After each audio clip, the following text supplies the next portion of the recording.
Welcome to Full Incarnations. This podcast is part of the journey towards the Erotas 2026 Symposium in Portugal.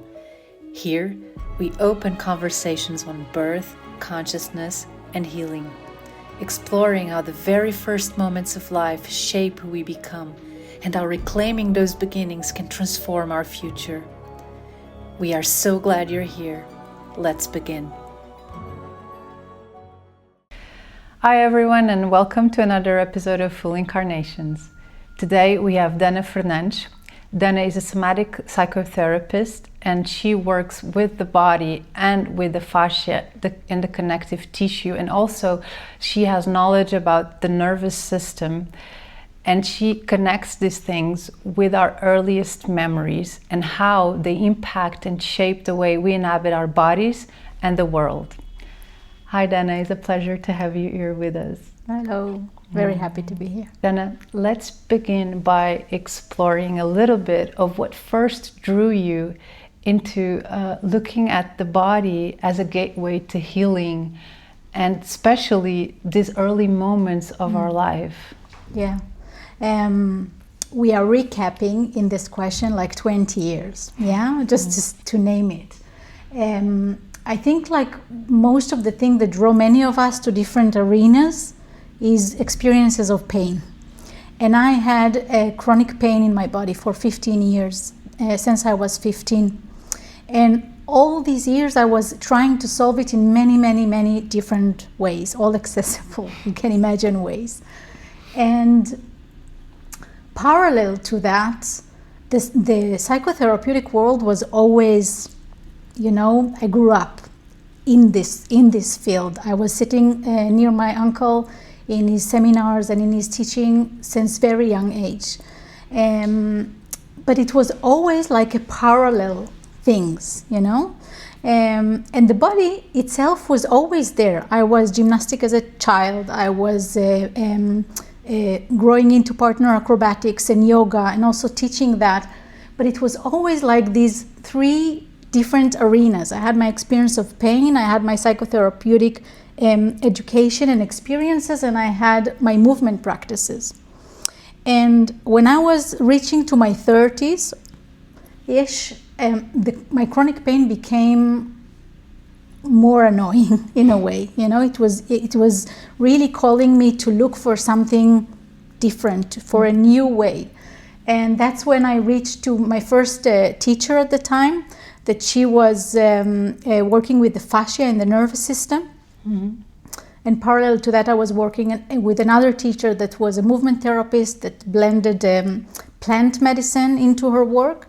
So there was like a fusion and combination of these things that made me connect and realize that the body is not just a thing that is there, it's also like my door in.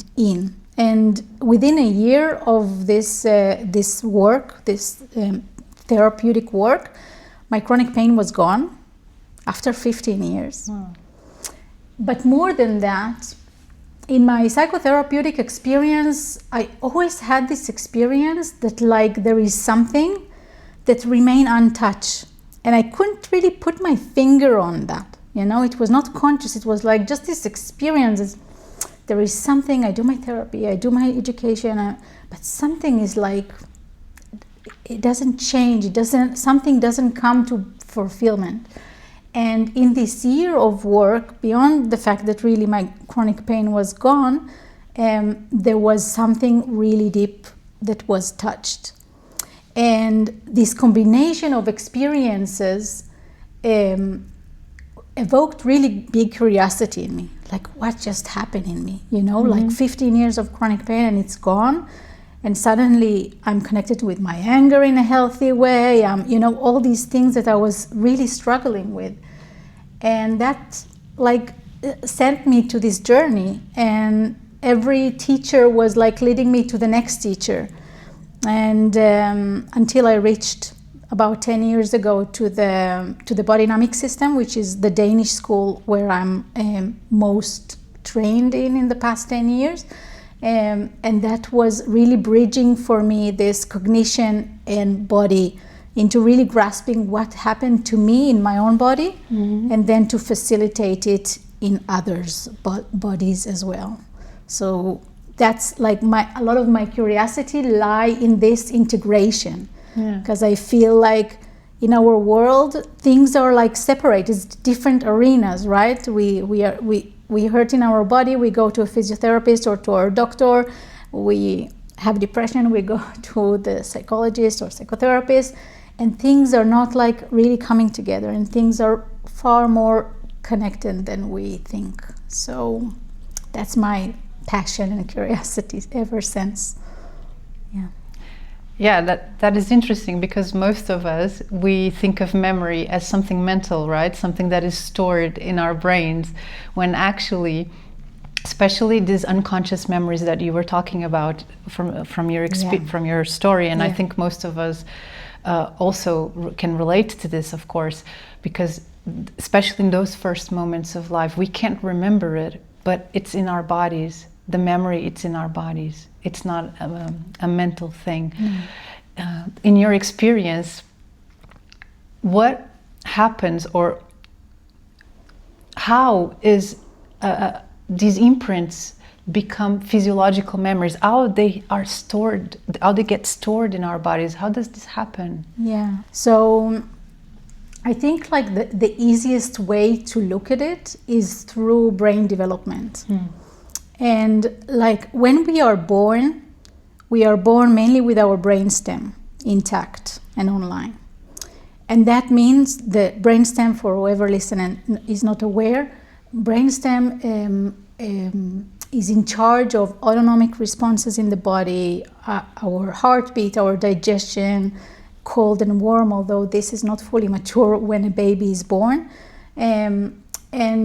And then through the attachment and through the deep bonding that the child gets, the limbic system starts to get more and more online and mature, and that continues throughout our whole life. Even now we are sitting with each other, and our limbic brain is activated. And the higher brain, the front lobe, which is in charge more on cognition and words and all these types of memories, is so much later. Like some will say around 3 years old. I think it's more toward 5 years old. So it's much later. So what happened, and also we can see it between the hemispheres, right? In the beginning of life, it's more the right hemispheres that is intact. More sensations, emotions, connections. Yeah, the left hemisphere also get online and intact just later. So these early experiences don't have words. They don't have cognition around them. Yeah. So like bridged in an amazing way the motor development and the psychological development. So every development the child go through, it has a motor lane and a psychological lane, and that interact and connect also deeply into our nervous system. So we can, for example, if you now we are sitting together, but we are two adults, and you reach your arms to me, and I react in various different ways. I ignore you, I shame you for that, I dismiss you, or I come and attend your needs, or I take your hand and pull it strongly. All these different variety of reactions will create completely different response within your system. Now, as an adult, now imagine that's a 4-month-old or that's a 6-month-old child that fully depend on that connection. Yeah. So these experiences create imprints that remain with our tissues and within our muscles, and not just as a memory. We often don't remember these things, but we have them in our system. Is this part of the fascia and the connective tissue work? I will say this, that our muscles are more connected to our ego functions. Okay. Okay? So and you can see when a newborn comes, they don't come with developed muscles. Yeah, right? They are more fascia. The fascia is more connected to our nervous system and to the brainstem. Yeah, so it's also, as adult, it's more interacting in shock states, in altered states of consciousness. But the muscles that are developed through the motor development has more connection to our ego system and to our function, our ability, for example, to do grounding or to keep our boundaries intact. It's all here. It's not like a mental concept. Yeah. Can you explain in a very simple way what is the fascia and the connective tissue? Okay, so the fascia is web-like connective tissue in our body. It has a lot of nerve endings. That's the important piece in it that I will soon explain why. And it wraps everything, every muscle, every cell, every organ, everything in the body has a wrap of fascia around it, and not just a wrap like our muscles have, like a net that go through them of the tissue. And this tissue is like, when it's good, when it's in vitality, it's like move like honey. It has this like, it's liquid but not like water. Yeah. And the thing about like the trillions of nerve ending it has, it's really this thing, this thing in our body that function as the create this proprioception. When you sit here and you have a senses in your skin and around you, the room, yeah, it's really through the fascia system that it happens. In the nervous system, through the fascia system that it happens. And when we, for example, go into a room and we see someone's face and tone of voice and eyes and all these things, we have a part in our brain that completely scan the environment for this. And then we can after mentalize and say like, oh, I don't like her. Oh, I think she's nice. So, you know, we bring it to our cognition, right? But much faster than that, before that, we have these receptors that like scan. It's safe for me, it's not safe for me. It's familiar for me, it's not familiar for me. Yeah? And that's happened through the fascia and the nervous system. And those receptors are impacted by these earlier experiences, right? Yes. Yeah. Yeah. So can you give us some practical examples of what can we learn when you work with the fascia? What can we learn about ourselves or about the earliest imprints, and what type of work we can do with it? Just some examples so people get a sense of what this type of work is. So, yeah, so it really depends with the theme that we work with, not with the fascia itself, yes? Because like if we are working with, for example, birth imprints, yeah, fascia is very activated in the birth imprints, yeah? Yeah. And part of like, for example, in that context, it will mean in the birth process, there are like reflexes that get activated. And part of the issues that people have later regarding the birth has to do with the deep imprint that sits in these reflexes. So part of the work is to work through the reflexes. Yeah.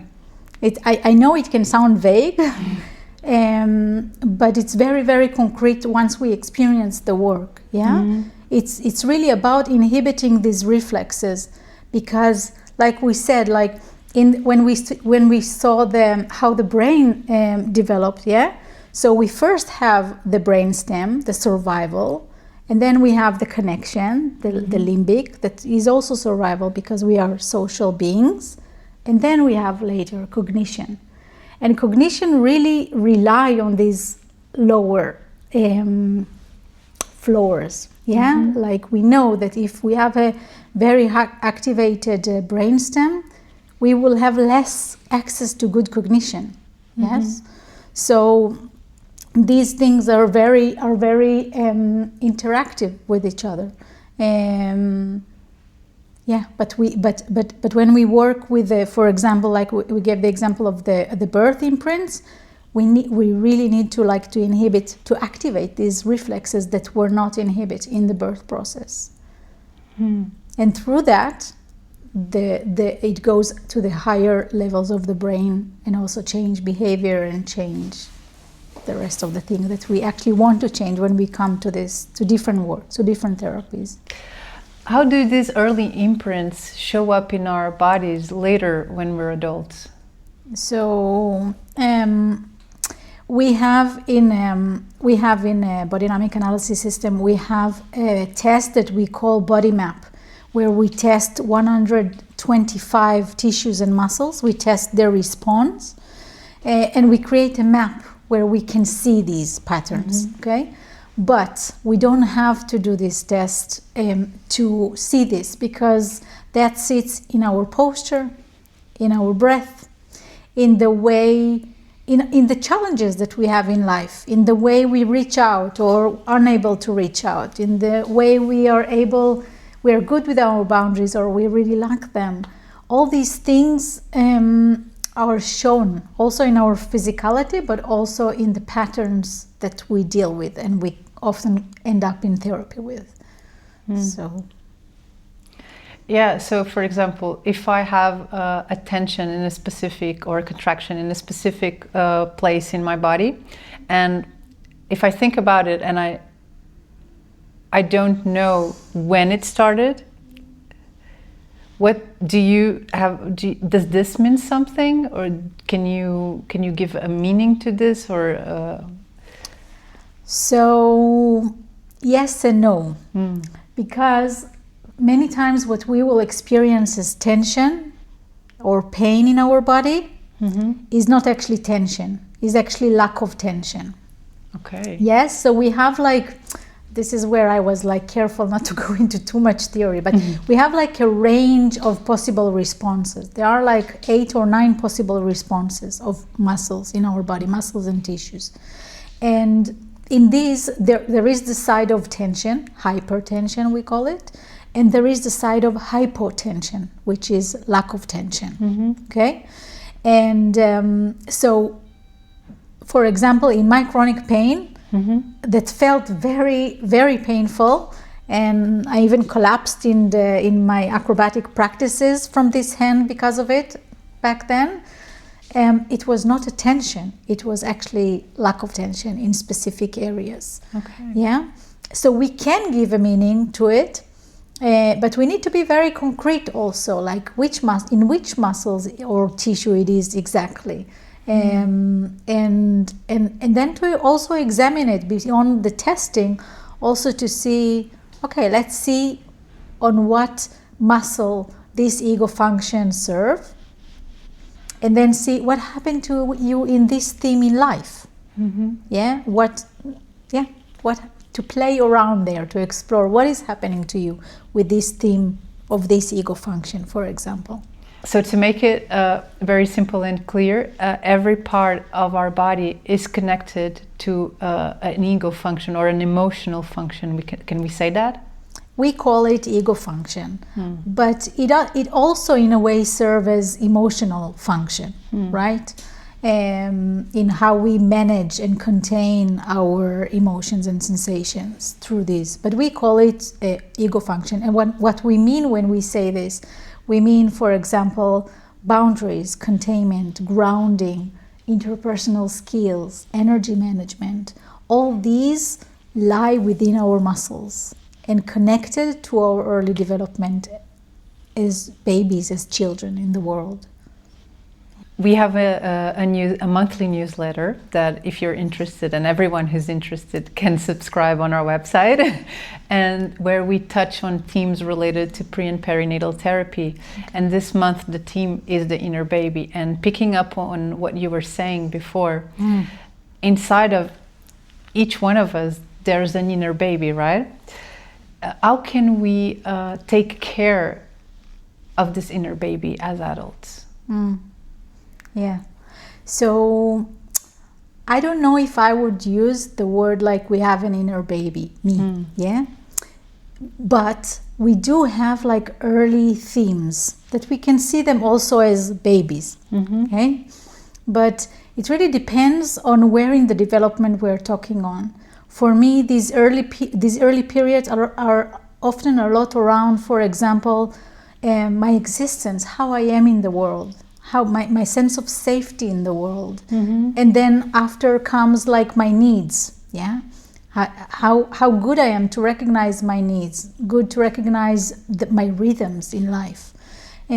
So for me, taking care of that baby, so to say, is really noticing how I am with these themes. And if I had a good or supportive early life development, then I will not have any issue or any theme there. Yeah? Often when I have theme there is when something was difficult or something was not attuned as it could be. Yeah? And then I know, okay, I need to work better on my needs, or I need to work on these themes of how I am.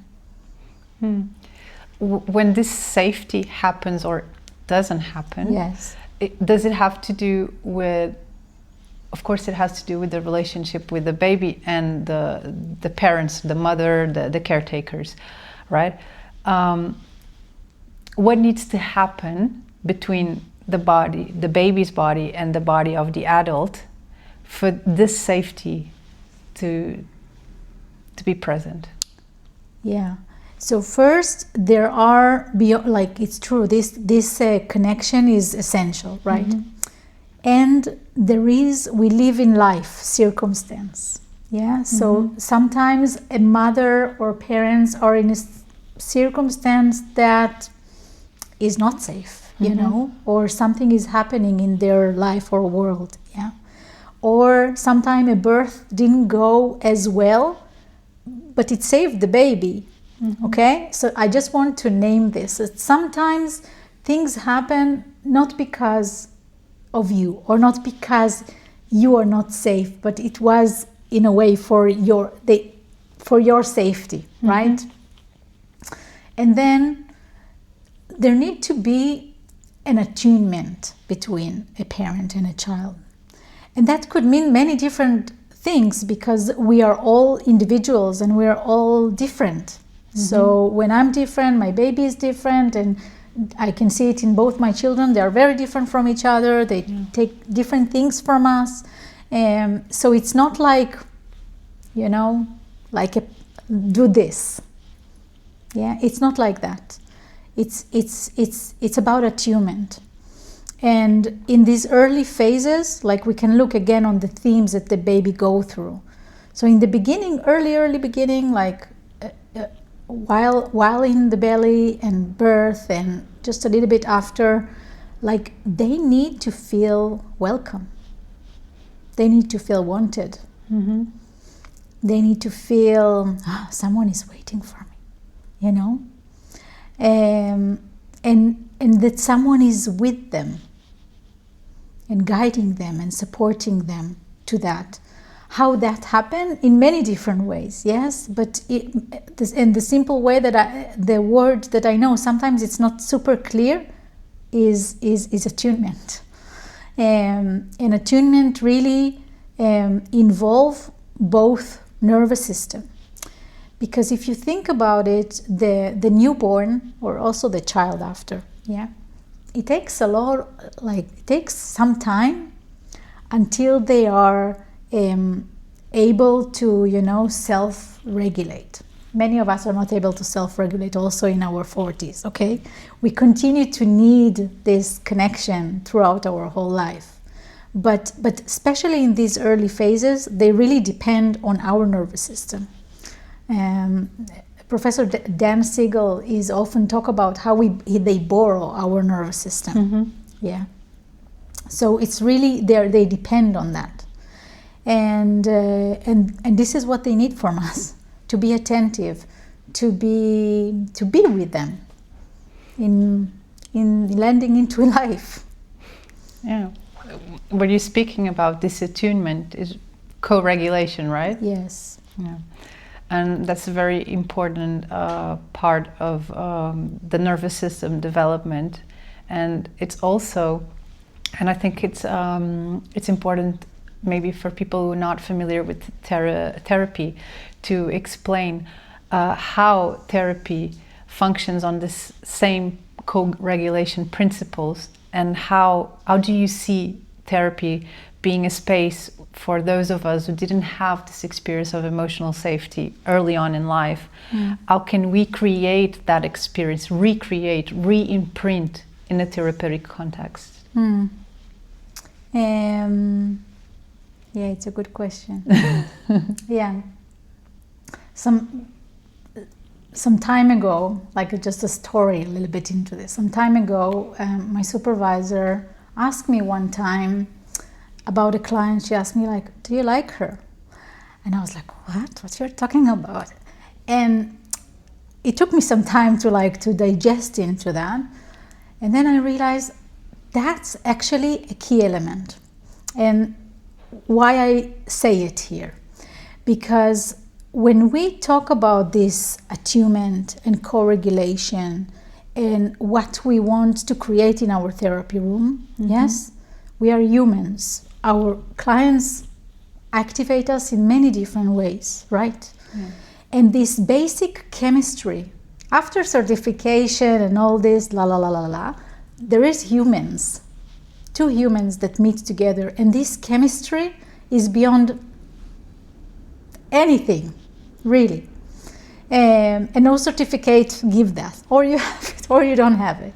So this first chemistry of like, I feel connected, I trust, I feel, even if something is not well, we can repair, we have this quality in our connection. These are also the qualities that we want to bring into our practices, and this is the base, in a way, that is in co-regulation. Yes, this attunement, this we are in this together. This I cannot manage what I'm experiencing right now. It's a lot for me, so I come to you. And okay, we are in this together. Now we are, without figuring it out, without fixing it, we're just in this together. I'm here with you. Yeah? And that's how the system learns safety. And that's how the system learns, like, oh yeah, that was just a wave of sadness. Or that was just, I was angry. Our children, when we look on children, like, we see that constantly happen. And of course, as adult, there is a lot more defenses activated, there is a lot more ego function activated, and also in a healthy and good way, that sometimes it's harder for us to reach to these waves, of regulation, of attunement. But when we look at children, we see it very clearly. And then this is also what we do in a way in our therapy room, if we are able to be there with the client. Yeah. How important do you think it is for someone not only to have a sense that it's safe to be here, it's safe to be in your body, but to actually have that felt experience in their body of safety? So first, it's not a stagnated state, okay? It's not like, I have it, that's it. Like, the world is not always safe. And being, for me, my perspective on nervous system regulation, that sometimes advocating for calmness, constant calmness, this is not correct. Because the world requires from us also to be attentive. I need, when I cross here the road, to look and to be cautious a little bit.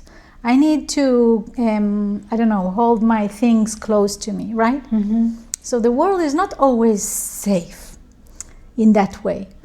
So this state is a flexible state, okay? It needs to be flexible and moving.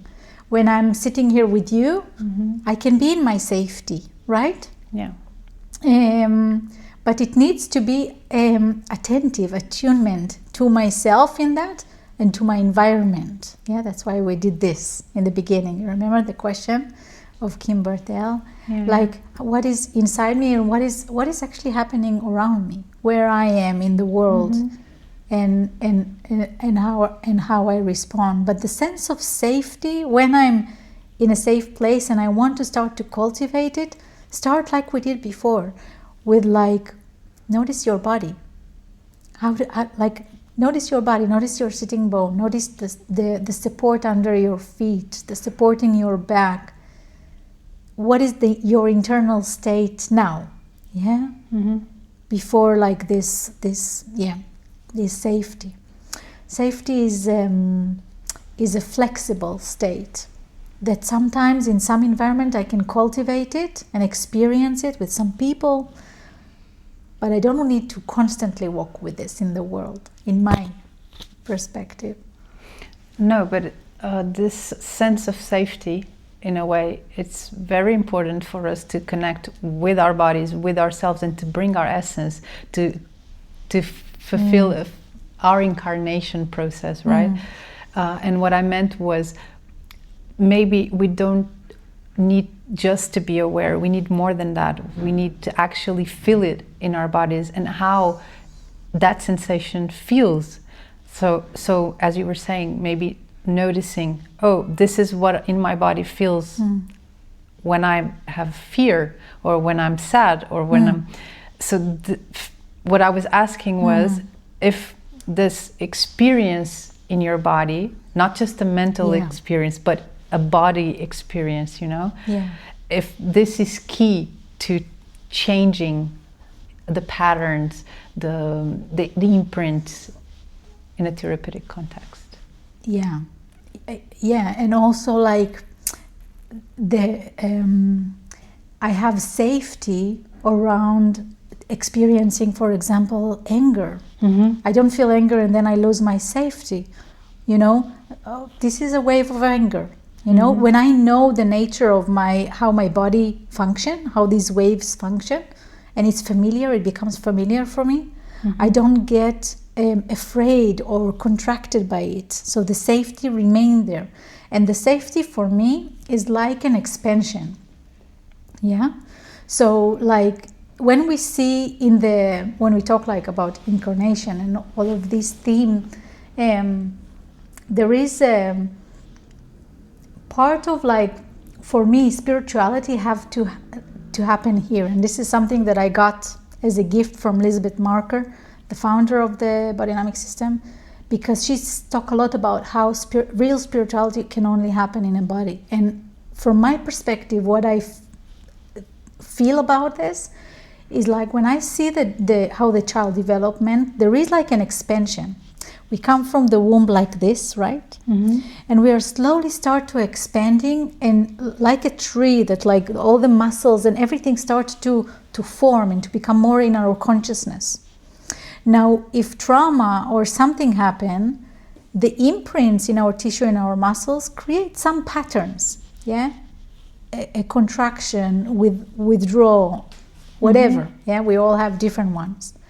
And in my imagination, that like give, in a way, like, you know, hold the energy in, yes? So for me, all this process is about like expanding into the body, bringing embodiment, right? There's a lot of conversation around that.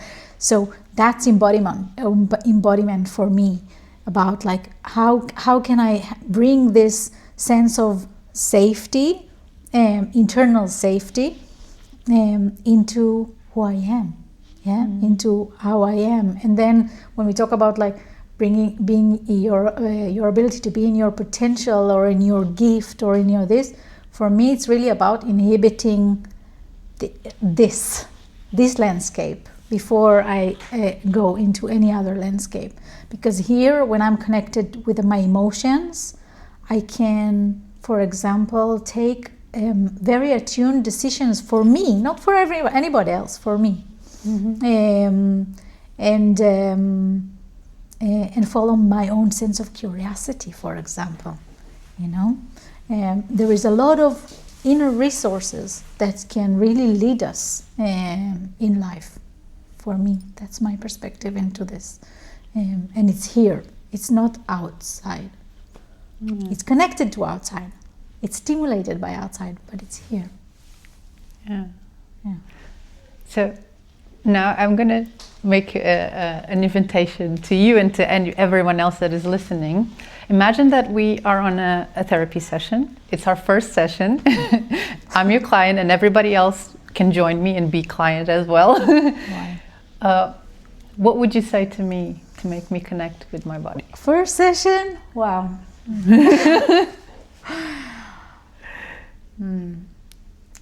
First session, I will invite you to look at your story through resources.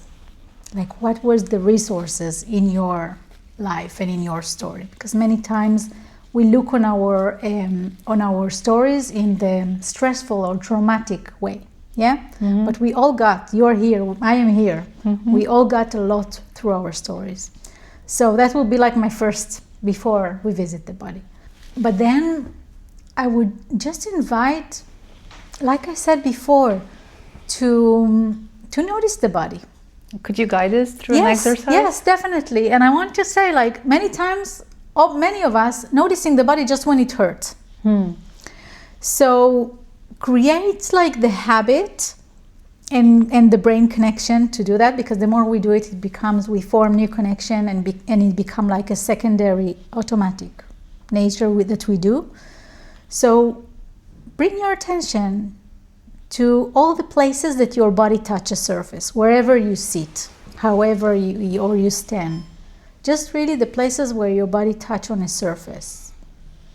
And probably, or maybe when you do that, your breath like take more space, but don't force it. Just allow it to be as it is. Notice it as it is, without like the need to necessarily change it. And then see if there is any wish for movement or impulse for movement. Maybe there is nothing, and that's okay as well.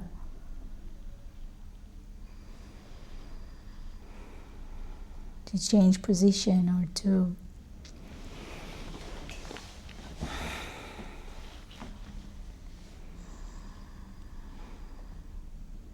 I can see you moving your feet when you do this. So yeah, so let's do the movement. Just do it more. Let yourself like move in you. Yeah. Great. And just see when you do the movement, like what does it create or ripples maybe in other places of your body, and maybe it doesn't, and that's also okay. I'm moving my feet to stay grounded and not dissociate, which I tend to do a lot. Okay, that's very interesting you say this. We are not in a session, so I'm a little bit holding myself back. Without exposing myself too much. Yeah, but you just do the opposite movement. So you're activating completely different muscle when you do this. So if you want to do what we did in the beginning, activate your toes down. Okay. Because what you did before was completely different. And just notice, like when you do that, if it supported you, if it created. So in the beginning, sometimes sensing is very hard for people. And of course, when we don't do something, it can be very hard. So you can just notice it gives more energy, less energy, or it was good, or it was bad, or neutral. It didn't did anything. Yeah. Mm-hmm. So we just go in a simple terms, and then after, as we grow, we can notice more nuances. But in the beginning, if, for example, you have the tendency to dissociate, which is totally fine, yes, very clever mechanism, then okay, when I do this, did it support it? Like it's like a balance board, right? So where my energy moved, more toward it, a little bit away from it, and we need to be able to notice very subtle, small steps.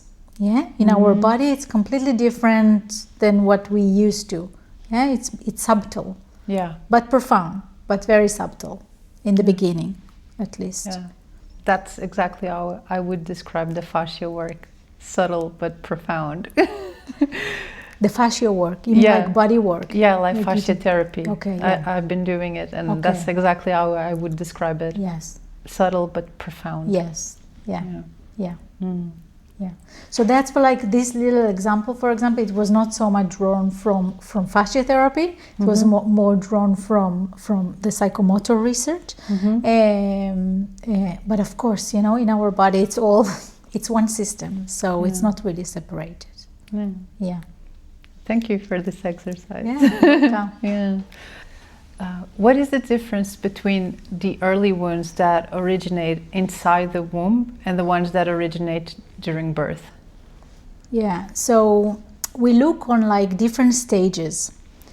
And the ones that we experience while we've been in the womb is one environment, right? And then birth has completely different environment just because it involves so many hormones release, both for the mother and for the baby.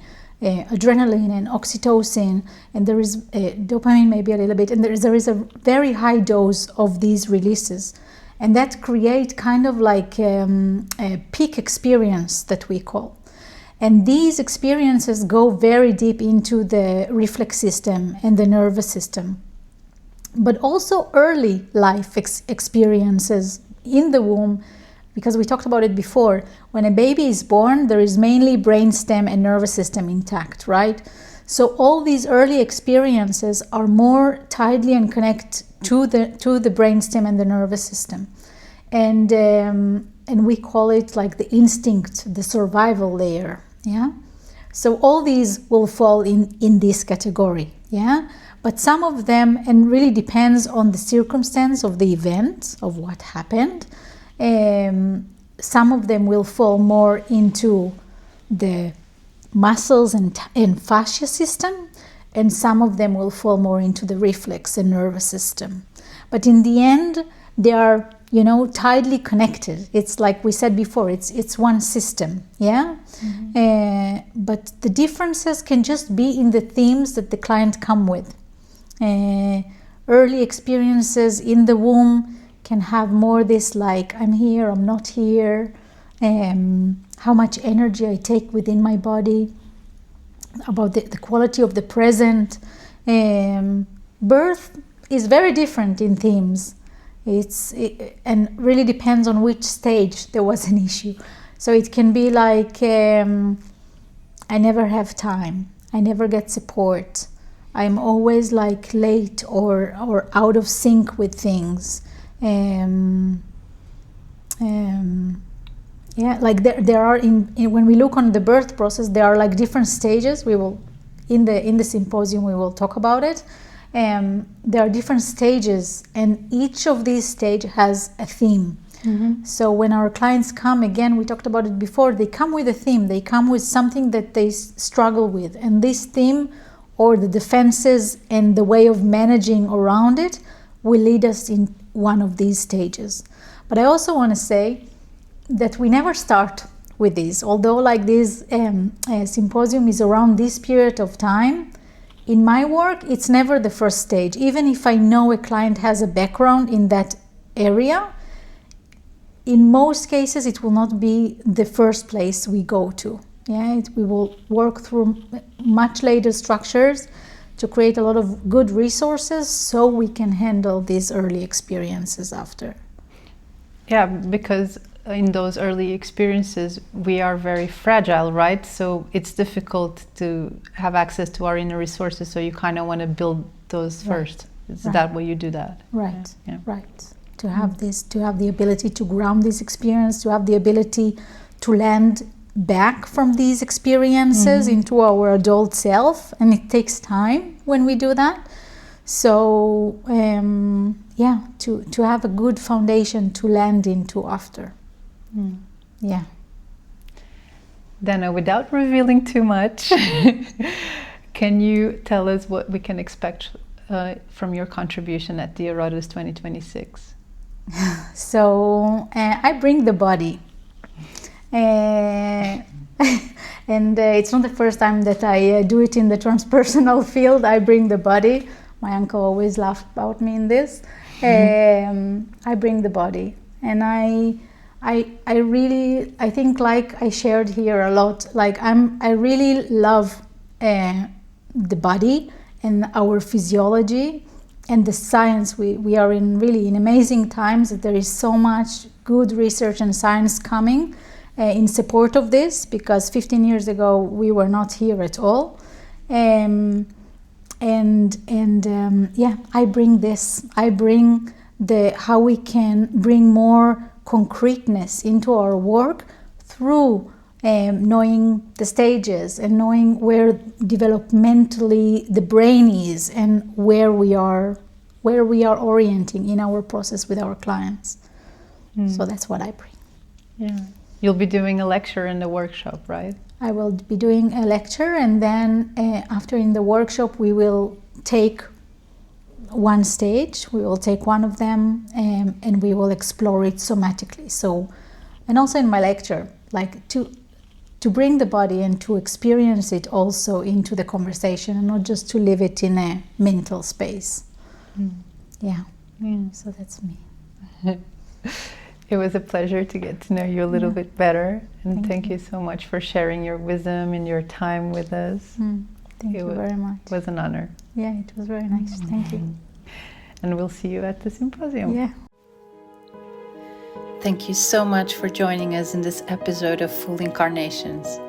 For more information and to register, please visit our website. Until next time, may you walk gently with your beginnings and fully into your incarnation.